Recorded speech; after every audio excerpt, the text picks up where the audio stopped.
दोस्तों, आज की वीडियो में जानेंगे 2023 में धनतेरस पर्व कब मनाया जाएगा और पूजा का मुहूर्त, और आज के दिन सुने जाने वाली धनतेरस की कथा जो कि अवश्य ही सुननी चाहिए। दीपावली के पहले माँ लक्ष्मी को प्रसन्न करने के लिए धनतेरस पर्व मनाया जाता है। यह त्यौहार हर वर्ष कार्तिक माह के कृष्ण पक्ष की त्रयोदशी तिथि को मनाते हैं। इस साल 2023 में 10 नवंबर शुक्रवार को धनतेरस मनाया जाएगा। धनतेरस से दिवाली के पंच पर्व शुरू हो जाते हैं एवं भाई दूज पर खत्म होते हैं। धनतेरस की पूजा का शुभ मुहूर्त। ज्योतिष के अनुसार इस साल धनतेरस पूजा का शुभ मुहूर्त 10 नवंबर को शाम 5:47 से शाम 7:43 तक रहेगा। शास्त्रों और धार्मिक ग्रंथों के अनुसार धनतेरस पर 13 दिए जलाए जाते हैं। कुल मिलाकर पूजा के लिए 2 घंटे का समय मिलेगा। धनतेरस की पूजा में देवी लक्ष्मी, भगवान गणेश, धनतोरी एवं भगवान कुबेर की पूजन की जाती है। पूजा का फूल, माला एवं आटे का हलवा, गुड़ के साथ धनिया के बीज या बूंदी के लड्डू अर्पित किए जाते हैं। 10 नवंबर को धनतेरस पूजन मुहूर्त शाम 5:48 से रात्रि 7:44 तक। धनतेरस पर प्रदोष काल शाम 5:30 से रात्रि 8:08 तक। धनतेरस पर वृषभ काल शाम 5:48 से रात्रि 7:44 तक। 11 नवंबर को नरक चतुर्दशी या छोटी दिवाली मनाई जाती है। 12 नवंबर को दीपावली एवं लक्ष्मी पूजन। 13 नवंबर को गोवर्धन पूजा। 14 नवंबर को भाई दूज है। मान्यता है कि धनतेरस के दिन खरीदी गई चीज़ों में 13 गुना बढ़ोतरी होती है। इसके कारण से व्यक्ति इस दिन बर्तनों की खरीदारी के अलावा सोना चांदी भी खरीदते हैं। इसके बाद भगवान धनतोरी की पूजा अर्चना करने से जीवन में धन धान्य की कभी भी कमी नहीं रहती।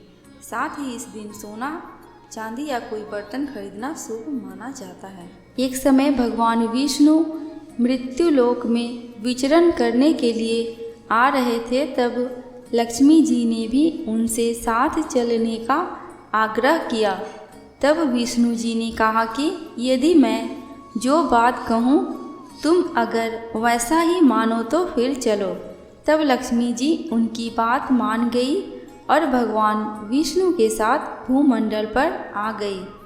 कुछ देर बाद एक जगह पर पहुंचकर भगवान विष्णु ने लक्ष्मी जी से कहा कि जब तक मैं ना आऊँ तुम यहाँ ठहरो।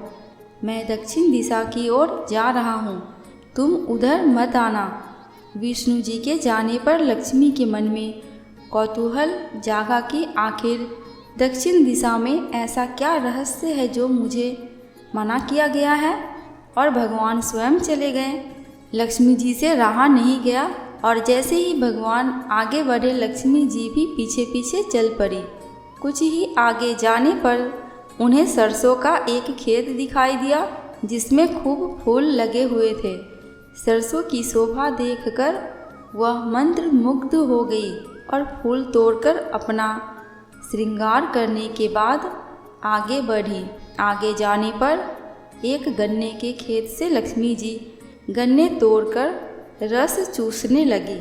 उसी क्षण विष्णु जी आए और यह देख लक्ष्मी जी पर नाराज होकर उन्हें श्राप दे दिया कि मैंने तुम्हें इधर आने को मना किया था, पर तुम ना मानी और किसान की चोरी का अपराध कर बैठी।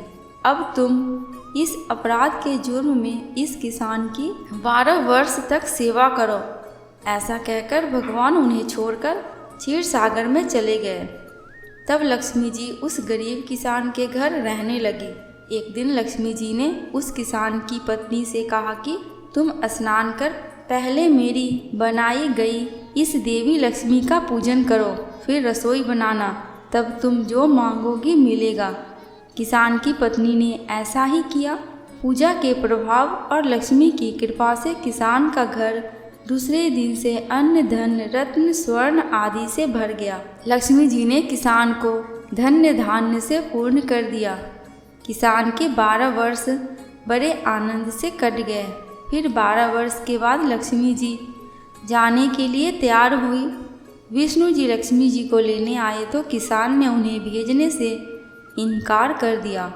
तब भगवान ने किसान से कहा कि इन्हें कौन जाने देता है, यह तो चंचला है, कहीं नहीं ठहरती, इनको बड़े बड़े नहीं रोक सके। इनको मेरा श्राप था, इसलिए 12 वर्ष से तुम्हारी सेवा कर रही थी। तुम्हारी 12 वर्ष सेवा का समय पूरा हो चुका है। किसान हठपूर्वक बोला कि नहीं, अब मैं लक्ष्मी जी को नहीं जाने दूंगा। तब लक्ष्मी जी ने कहा कि हे किसान, तुम मुझे रोकना चाहते हो तो जो मैं कहूँ वैसा करो। कल तेरस है, तुम कल घर को लीप पोत कर स्वच्छ करना, रात्रि में घी का दीपक जलाकर रखना और सायंकाल मेरा पूजन करना और एक तांबे के कलश में रुपए भरकर मेरे लिए रखना। मैं उस कलश में निवास करूँगी, किंतु पूजा के समय मैं तुम्हें दिखाई नहीं दूंगी। इस एक दिन की पूजा से वर्ष भर मैं तुम्हारे घर से नहीं जाऊंगी। यह कहकर वह दीपकों के प्रकाश के साथ 10 दिशाओं में फैल गई। अगले दिन किसान ने लक्ष्मी जी के कथा अनुसार पूजन किया। उनका घर धन्य धान्य से पूर्ण हो गया। इसी वजह से हर वर्ष तेरस के दिन लक्ष्मी जी की पूजा होने लगी और धनतेरस का पर्व मनाया जाने लगा। कथा समाप्त। दोस्तों, कमेंट बॉक्स में माता लक्ष्मी एवं भगवान विष्णु की जयकारा लगाना बिल्कुल भी मत भूलना। आपको मेरे चैनल पे व्रत त्योहारों की जानकारियाँ एवं उनसे जुड़ी कथा कहानियाँ मिलती रहेंगी। अगर आपको ये वीडियो थोड़ी सी भी अच्छी लगी हो तो प्लीज़ मेरे चैनल को सब्सक्राइब करके मेरे वीडियो को लाइक एंड शेयर कर देना। अंत तक वीडियो में बने रहने के लिए आपका दिल से बहुत बहुत शुक्रिया।